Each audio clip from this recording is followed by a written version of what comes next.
Welcome to Awakened Titans podcast with Lily Patrascu, mind-blowing conversations with influential business titans sharing how you can manifest abundance, love, joy, success through quantum awakening, quantum manifestation, quantum healing, quantum miracles, exponential business growth, and innovative products and services.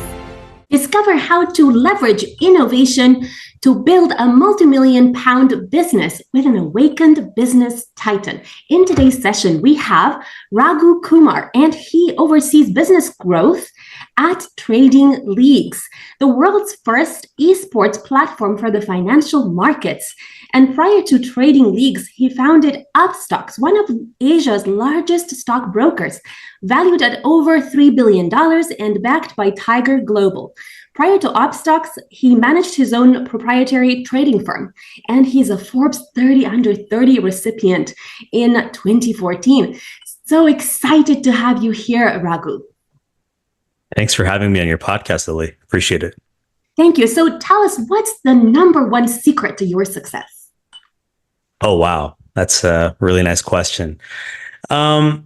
So the number one secret, first of all, I'm not even sure what the definition of success really means, right? I try to think of myself as someone who's kind of on the path towards becoming successful. And to be very honest with you, success isn't something that I actually try to seek. I think when you try to get really caught up on trying to be quote unquote successful or whatever, sometimes it takes you away from your path. So, but for me, for whatever it's worth, I think I've always tried to pursue my passion, tried to pursue what I'm interested in, what I'm good at. And I've been lucky and kind of privileged to be in a situation where I've been able to do that. So I think for me, that's what's worked so far. Thank you. Would you say that your definition of success is actually just being able to follow your dreams and do what makes you happy, rather than? Yeah, I think so. I think it's a great way of putting it. Yeah, because I think when you pursue what you want to pursue, and for many of us, sometimes either we don't know what we want to pursue or we don't have that opportunity, right? Because of external pressures. Sometimes we're in a situation in life where people expect us to do something that we don't really want to do. So in my case, I think with my upbringing, my parents really allowed me and my brother to kind of pursue what we wanted to pursue. I was always very kind of naturally inclined towards mathematics, statistics, finance, and I pursued that. So maybe in a certain way, from a meta perspective, I've been successful because I've been able to pursue the things that I want to pursue. Yeah. Great. And you know what I find most impactful, because some people will listen to you and some people will see you, but what I can instantly feel as soon as what I instantly felt as soon as I saw you was this really high vibration. Like, I was so impacted by your high energy, and you could think, how can you possibly feel this energy, because we are in Zoom, right? We're not in the same room, but I still feel this really high energy. So I have to ask you, like, what do you think is the cause of that? Like, how do you create this high energy vibration, and how does that impact you to create a tremendously successful business? So regarding high energy, I don't know. I just try to be myself. But I think, for me, well, one thing I'm doing right now is I'm standing up. So when I stand up, I really do believe in doing Zoom calls when you're standing versus sitting down, for whatever it's worth. But I think, for me, again, going back to my day-to-day kind of operations, I kind of just wake up and I tend to do the things that I want to do, right? I've been kind of put in a situation in life where I have that liberty, I have that freedom to do the things that I want to do. And so because of that, I'm more grounded, or I'm more in the moment, or whatever. But I think overall, right, going back to the first question you asked me, I think because I've been able to pursue the things in life that I've enjoyed and that I've kind of find naturally coming to me versus me chasing something that I don't really want. Maybe because of that, I kind of emit a certain energy. I don't know. Yeah. Thank you. And how did that, like your high energy, how did high energy help you to create a tremendously successful business? Yeah. So I think this kind of goes back to kind of following your passion in life, right? I think if you think about people who have done really great things in life, and I don't consider myself to be anywhere in that region, they've been able to kind of pursue the things that come naturally to them. So, for me, I started trading at the age of 16, right? I got introduced to the financial markets at the age of 16. When I was in high school, I kind of knew that I wanted to pursue something with the financial markets. Then I went to college and I kind of reluctantly went to college because I didn't really even believe in higher education, to be honest with you. But my parents kind of, told me, being the son of Indian immigrants, they expect me to pursue a college degree. So I went to college. I finished a 4-year degree in 2 years just so that I could start trading full time, right? Graduated at the age of 20 and basically started trading the day I graduated from college. So money was always like this interesting thing that initially I did want to pursue, right? Everything was linked to money. I wanted to be rich. I wanted to make money. And that's really the reason I think most traders get into the world of trading, because trading is a very vicious environment, right? It's not really for everyone. Even active investing, I would say, is the same thing. And so that's how I started. And I think, within a few months, I was able to build some successful, kind of profitable trading models. And then my brother and I took that, those profits. We moved to India. We set up our first business, which was Upstox, which is what you talked about earlier. And things kind of spiraled into something, crazier and crazier, I guess, right? But I mean, during that whole process, it was really filled with a lot of highs, a lot of lows, because things are never perfect in life. But overall, kind of looking back, I've been able to stay in one domain for 22 years. I started at 16, I'm 38 now. So for 22 years, I've been in the world of trading and finance. And I think I've just been really lucky, to be honest. Great. And what's your blueprint to become an awakened titan? So, I think the term awakened to me means you're kind of like liberated, right? You don't really have to wonder, hey, like, what am I doing today? Why am I doing what I'm doing, et cetera, et cetera. So, this is what I always tell people, whether it's friends, family, or anyone looking to entrepreneur or even a trader, it is to really pursue what comes naturally to you, but also being smart about it, right? Making sure that whatever you're doing, you can see yourself doing for the next 5, 10, 15, 20 years. And hopefully there is a carrot at the end of the stick, right? There's something to kind of chase as well, because that is important. And so, yeah, I think if you're able to be in that situation in life where you can pursue the things you want to pursue, then you can become, I guess, an awakened titan. Thank you. And what kind of habits do you have that you consider make you an awakened titan? Yeah. So discipline is definitely something that's important to cultivate, right? Discipline and focus. I've gone through some periods in my life where I just was kind of just like winging it, day by day, kind of going off of my natural talent. Kind of like, probably similar to athletes. I think a lot of athletes, when they begin playing their sports, their respective sports, a lot of them kind of lean on their raw talent. And then as they get older in life, they realize, you know what, I need to get more disciplined with my diet. I need to go to the gym, et cetera, et cetera. There's sleep habits. Same thing with entrepreneurship.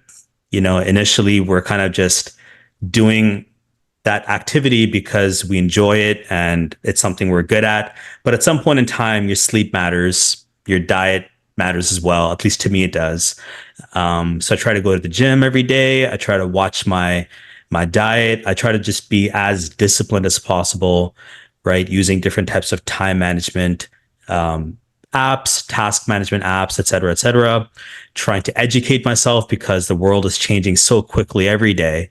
With our product TradingLeagues, we're basically a Web3 company, but I don't come from a Web3 background. And I saw some books in your Zoom background talking about blockchain, right? I don't really understand blockchain super well. So I spent a lot of time listening to podcasts where I can educate myself on Web3, blockchain, et cetera, et cetera. So there's so much happening these days, especially with the rise of AI and everything, and just trying to keep yourself educated, but not getting drowned out in the noise, I think is also important because there's so much out there and it's so easy to just get lost in all the madness. So trying your best to be disciplined, be focused, trying to stick to the same schedule every day, et cetera. I think all these things really matter. Thank you. And how did you become a Titan to grow to have 1 million users in your company? I think it was called TradingLeagues. Yeah, is it Trading? Yep. Yeah. So TradingLeagues is what we're working on. What my current company is working on. My first company is called Upstox, where we have more than 10 million users. But I resigned from Upstox a couple of years ago to start TradingLeagues. So TradingLeagues, we're working towards 1 million users. We're not quite there yet, but I think the first thing to kind of think about when you're running a company is what kind of company do you want to run, right? Do you want to run a mass consumers facing company where you have the potential of onboarding, tens of thousands, hundreds of thousands, maybe millions of users? Or do you want to be more like a B2B company? And once you kind of decide to go down the B2C route, establishing a good go-to-market strategy, making sure you're able to establish product market fit, all these things are very, very important. And a lot of entrepreneurs unfortunately screw this up, including myself, right? When I first started. So in our case, with Upstox is a stock brokerage. So the stock, it operates in India. In India, you're talking about billions of people. So when you talk about 1 million people out of billions of people, from a percentage standpoint, it's not a great percentage, but it's definitely doable, right? So I think it really depends on the market, the size of the market. With Upstox, again, because we are a discount stock brokerage, we can go after like a really big market and actually onboard a lot of people. With TradingLeagues, it's a similar trajectory that we're trying to follow right now. We have onboarded more than 100,000 users, not quite 1 million yet. But because we are a consumer-facing product and we have a pretty good go-to-market strategy in place, we have the potential of onboarding millions of users over the next few years, and that's the goal. Thank you. And how did you manage to scale your companies to such a large number of users? Yeah, so with Upstox, I think experimenting and being ready and accepting failure is actually a big part of the equation, right? So obviously within the stock brokerage space, there are a lot of nuances and things that only apply to that industry, just like any other industry. But as an entrepreneur, and maybe this ties back into that concept of just building discipline or focus, right? You have to be kind of ready to accept anything, really, right? You can go tomorrow, try to launch a product in a new market, and you may fail, catastrophically, right? So the question then becomes, how do you kind of like react to that and kind of pick yourself up, et cetera? So with Upstox, we experimented a lot. It was a new market. I'm an American, as you can tell from my accent. My co-founders were also both American, but we had moved to India. And India, I'm of Indian descent, but I'm not really Indian. So when you go to a new country, it's always challenging. But we kind of use that as almost like an opportunity to kind of separate ourselves, right? Even from a PR standpoint or the way we interact with our customers, people knew us for who we were. We never shied away from the fact that we were Americans in a new market. So I think that helped us. And then we experimented a lot. But also one thing we did very well was we were basically always profitable, which is not easy, right? Because we were not venture backed for 5 years. So we launched the company in 2009, and in 2014 we raised our first round of funding from venture capitalists, which is also a very difficult decision to think about. Do you raise capital or not? But in our case, we did raise capital. After you raise capital, obviously you have the ability of scaling even quicker. But so in our case, really, we had different phases. Phase number one is really kind of bootstrapping ourselves, finding a good product market fit, and then kind of scaling up that go-to-market strategy. I think because all the co-founders were very data-driven, we made very, very data-driven decisions, right? Including how to scale the business, paying a lot of attention to our unit economics, et cetera, et cetera. And then once you raise capital, you have that kind of liberty to spend a little bit more on your customers. And that kind of allowed us to go from our first 100,000 users to millions of users, So it comes in different phases. With TradingLeagues, we're trying to follow a similar trajectory. So we'll see how things pan out. Thank you. And what's your advice for entrepreneurs that want to scale to such a large number of users or, multi-millions?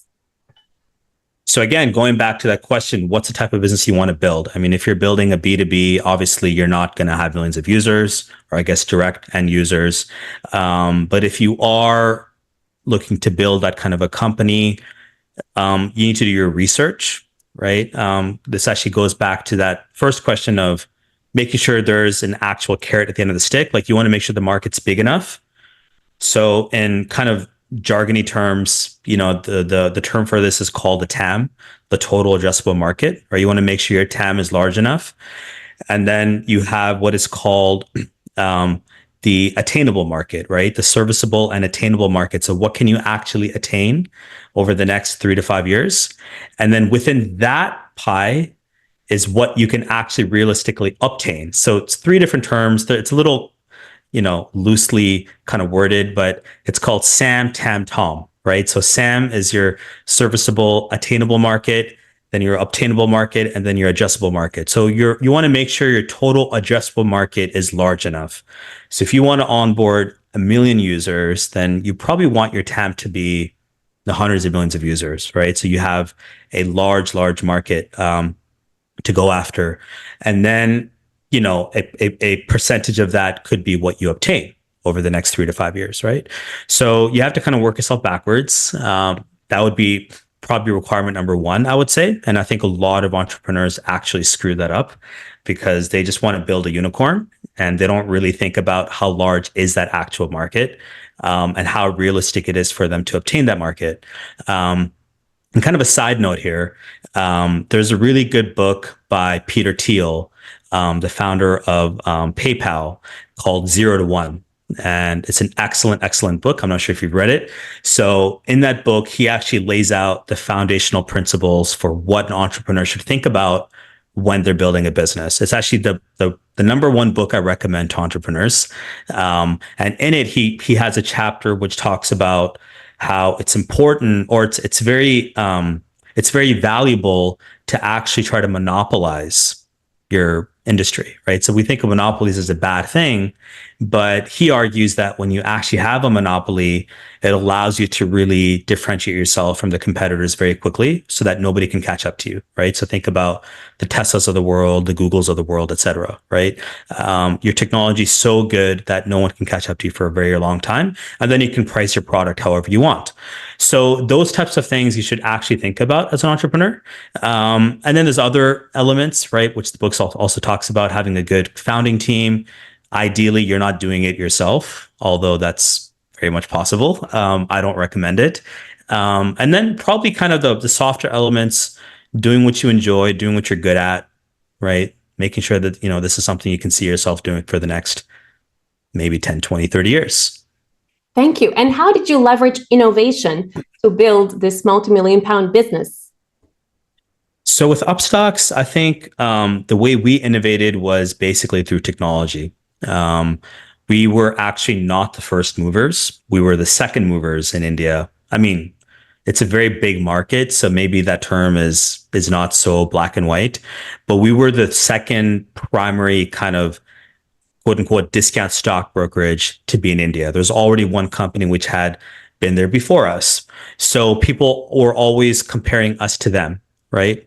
So, and we were talking about, our business model was essentially to discount on price. So you cannot just keep discounting to zero, then there's no money to be made. So you have to kind of differentiate yourself through some means. And in our case, it was through technology, right? So one of my co-founders, he's just a brilliant technologist at Upstox. And so we tried to make sure that our app was just like clearly better than the competition, which is obviously easier said than done, but there are ways to kind of objectively define that, right? So for example, on Google, you have the Google Play ratings. Apple has their App Store ratings. So based on the ratings, you can kind of see how does your app compare to everyone else's app. So just kind of surrounding ourselves with like really good talent, which is another major learning as an entrepreneur, right? You want to kind of surround yourself with people who are basically smarter than you and kind of putting your ego at the door, which is not easy to do. So I think those are some of the things that we tried to lean on, right? We never thought of it as innovation, right? We were just trying to basically just survive. But I think at a certain point, kind of looking back, I think one of the hallmarks of Upstox, which probably separates it from others, is the fact that it's always been a technology driven company. So that is one way to innovate. You're actually quote unquote innovating, right? Whether it's a new product launch or whatever it is. And then coming back to the softer elements, I think as a co-founder there, we always try to hire like really really good talent, right?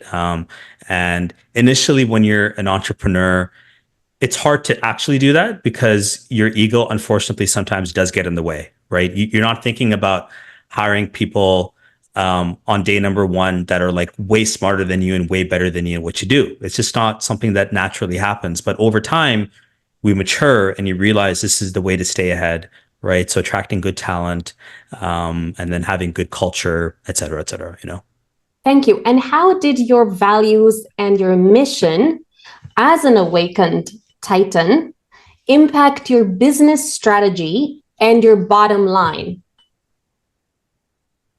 Yeah, so I think values are super, super important. And, as of late, I've actually been talking about this more and more. I've been doing some of these podcasts and I find myself actually talking about these things more because I think a lot of entrepreneurs screw this up, including myself. When I say entrepreneurs screw this up, like I screwed this up, right? I didn't think about like the mission of the company deeply enough, the vision, right? Kind of making sure the mission and the vision are separate statements and making sure that, it was a mission that all the team members bought into, right? So in our case with TradingLeagues, we're trying to reimagine the financial markets. That's kind of our mission, right? And we're doing it with gaming, with a gaming first approach. So making sure that your mission is something that you can kind of just like easily kind of recite to anyone that you run into in the elevator or whatever. And then making sure that everything you do as a company kind of revolves around that, right? Not the other way around. You're not just kind of putting in a nice mission statement because it's catchy or it looks nice on a website or something investors want to see. It's actually something that when your team members, including yourself, wake up to, you're actually thinking about this every day, right? So I think for us, it's always been the case even with Upstox, we were trying to basically democratize access to the financial markets. It's a similar kind of a mission statement, I guess, to TradingLeagues, but with TradingLeagues, it's more of a gamified approach. And with the Upstox, it's a stock brokerage, right? So you're basically saying people should not have to spend an arm and a leg to access the financial markets, kind of similar to a Robinhood, right, in the US. So yes, I think, and then that kind of becomes a top-down approach. I think if the co-founders believe in it, then the people the co-founders are interacting with every day, they pick up on that. And then, the people they're interacting with pick up on that, and it becomes like a top-down effect. So I thought it's very, very powerful. And then, so something else we did at Upstox was we kind of stuck to who we were. We never really shied away from the fact that we were Americans and we were not Indians. And I think, that may sound a little weird, but I think when you are an entrepreneur and you have to kind of establish like yourself, your identity, who you are, those things are really, really important. Just being yourself, being genuine, being transparent. I think those things can go a long way. Thank you. And what's your message to wannabe entrepreneurs and entrepreneurs that are already successful, but they want to go to the next level? So I would say stay the course. There's always going to be ups and downs. I have a belief in life that you're always going to be dealing with a equal amount of ups and downs, regardless of where you are and who you are, right? You're always going to have, it's almost like maybe it's like a philosophical approach towards thinking about things. But there's always going to be a relative high and a relative low to everything you do. And so anything you face tomorrow, right? Any sort of obstacle or what others may consider a failure, you can think of it as a stepping stone towards success, because that's actually how it is, right? Oftentimes when I kind of look back, a lot of the issues that we faced at Upstox and at TradingLeagues, it would have been very easy for us to kind of buckle down and just stop, right? But we always looked at every situation as an opportunity for growth, no matter what it is, right? And we've had some very crazy situations happen with TradingLeagues over the past year, but we always looked at each opportunity as an opportunity really for becoming better and growing, versus kind of being dejected and then taking a different trajectory. Thank you. And how did you use your charisma and your energy to drive innovation in your company? And how can someone develop that?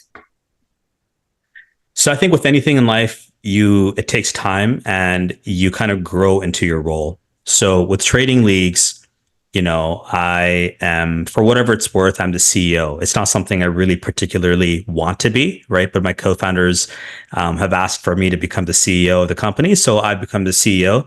But the bigger point is you grow into the role of whatever role you want to be. So like with Upstox, my brother was a CEO, right? So I kind of took a back seat and I was more of an operational kind of a guy over there. And so that was the role that I cultivated and that I kind of like embraced, right? So you have to kind of understand that, like, even first-time entrepreneurs, first-time founders, you're going to deal with like a lot of bullshit, like a lot of, fear, a lot of, especially when you're talking to investors and potential customers. Initially, like, you're not going to really know what you're doing. And then you kind of just keep at it. And then eventually you kind of grow into that role. And maybe with that, the energy comes, I don't know, but that's something which takes time. And then over time, people accept you for who you are. And then, things get better, I guess. Thank you. Any last message to the audience? So the last message I would say is, again, if you're a budding entrepreneur, or even if you're just like a budding trader or investor or anything, even a budding author, any type of profession where you're not going to see like a immediate reward the next day, I would always say, try to stay the course. And as long as you're enjoying the process and enjoying what you're doing, just keep at it, right? But then also be smart. Because at some point in time, maybe it is the right decision to pivot, right? I think a lot of entrepreneurs also make this decision. They just keep at it, even if they should not, right? So at some point in time, you have to be true to yourself, and never think of anything as a failure, right? Because everything becomes a stepping stone towards something else in life. And that's the outlook that I would take. Thank you. Follow us for more interviews with world's most influential business titans, providing you with the insights to awaken to your full potential, so you can get paid to be yourself, find true happiness, and manifest anything you desire.